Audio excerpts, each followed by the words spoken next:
ดำเนินรายการโดยพระครูวิสิทธิ์ศรีลาภรณ์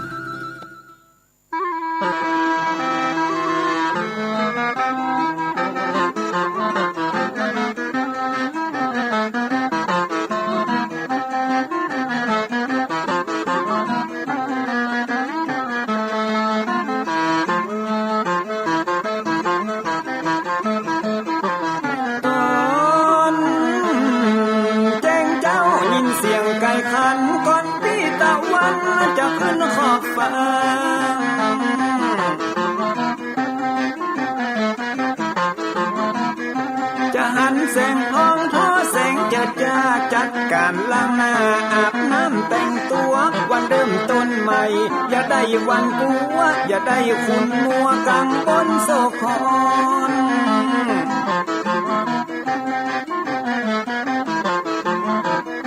อย่าเอาน้ำคุณมาขังคอนอย่าเอาน้ำฮอนมาลวงหัวใจฮ้อนอ้วมอารมณ์คุณคองตอนฮับวันใหม่นี้น้องของได้น้อมเอานำทำคำสอนของพระชินวรประเสริฐเลิศล้ำ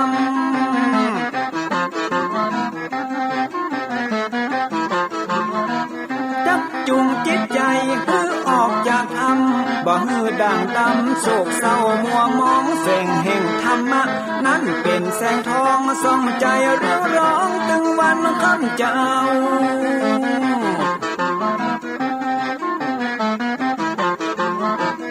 เอาศีลมานำเอาธรรมมาเฝ้าคือจิตใจเฮาจุงเย็นฝ่าฟันทุกเห็นต่อไปหน้าจะบ่ไหววันแต่เนิ่นเจิญพี่น้องมาฟังรายการธรรมะเบิกบานตอน6 โมงเจ้า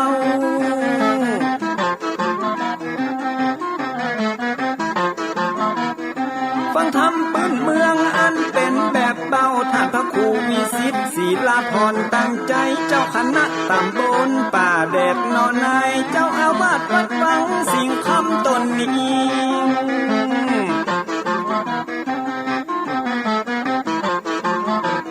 อนุรักษ์ของเก่าล้านนาก่อนกี่คือลูกหลานเฮาตีเกิดมาใจกันรักษาของดีเก่าเกลือได้อยู่กู้ถิ่นล้านนาฟังทำแล้วของแผ่วจิตใจเหมือนป่าอยู่ในนาทีนั้นนาม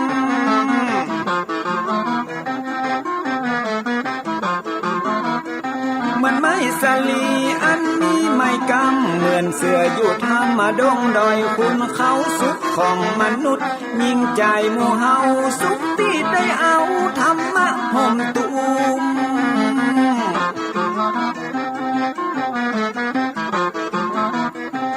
ใจคนใดมีธรรมห่อหุ้มใจคนนั้นจุมใจบ้านมันอยู่วิมานเวียงวังจันแก้วบ่มีในเต้าแล้วน้อง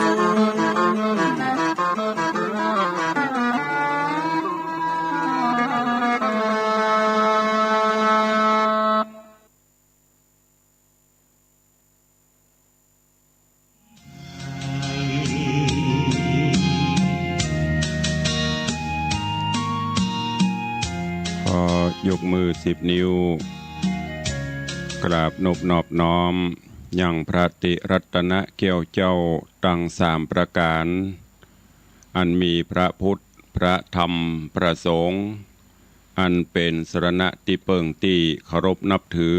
อันสูงสุดในชีวิตกราบคารวะแตบไตไวสาปุญญาปารมีธรรมพระมหาเถรานุเถระ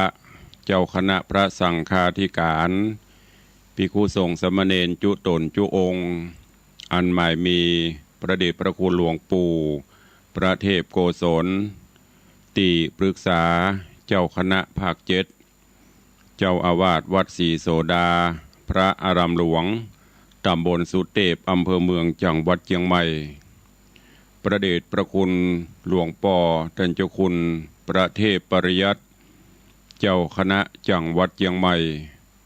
เจ้าอาวาสวัดเจ็ดยอดพระอารามหลวงตำบลจ้างเผือกอำเภอเมืองจังหวัดเชียงใหม่เป็นต้นเป็นประธานตลอดจนครูบาสังฆเถระเจ้าภิกขุสงฆ์สามเณรจุตนจุองค์ด้วยความเคารพขอเจริญสุขเจริญปอนญาติโยมศรัทธาสาธุชนติ่นจองห้องวัดจุหนุ่มเท่าใจยิง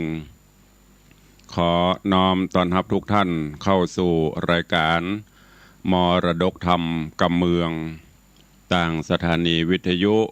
พระพุทธศาสนาแห่งชาติและสังคมคลื่นเพื่อการศึกษาพระพุทธศาสนาและวัฒนธรรมส่งสัญญาณกระจายเสียงจากวัดฝ่ายหินตำบลสุเทพอำเภอเมืองเชียงใหม่จังหวัดเชียงใหม่ในระบบคลื่นความถี่ FM 104.50 เมกะเฮิรตซ์สถานีวิทยุพระพุทธศาสนาวัดหนองไก่ตำบลสันปะยางอำเภอแม่แตงจังหวัดเชียงใหม่ส่งสัญญาณกระจายเสียงในระบบคลื่นความถี่ FM 99.75 102.0 และ 89.25 เมกะเฮิรตซ์สถานีวิทยุ CM77 วิทยุอินเทอร์เน็ตล้านนาส่งสัญญาณกระจายเสียงในระบบคลื่นความถี่ FM 97.5 เมกะเฮิรตซ์สถานีวิทยุชุมชนคนนาน้อยจังหวัดน่าน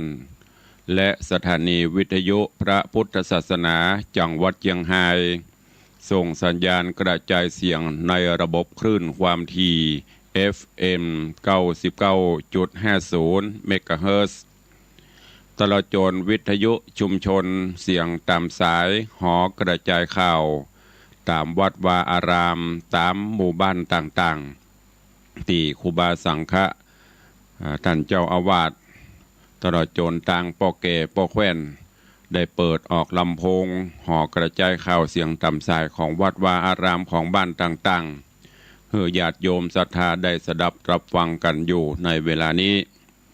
พร้อมกันนี้เจริญปอนญาติโยมที่ได้ติดตามต่างเฟซบุ๊กเฟซไลน์ต่างเว็บไซต์ต่างๆบอกว่าจะเป็นเฟซบุ๊กของวัดวังสิงห์คำเฟซบุ๊กของ104ธรรมะคลายเครียดเฟซบุ๊กวัดฝ่ายหินเฟซบุ๊กของท่านตุเจ้าบ้านนอกทิตะสิโปตลอดจนหลายๆเฟซบุ๊กที่เป็นญาติธรรมในรายการได้ฟังแล้ว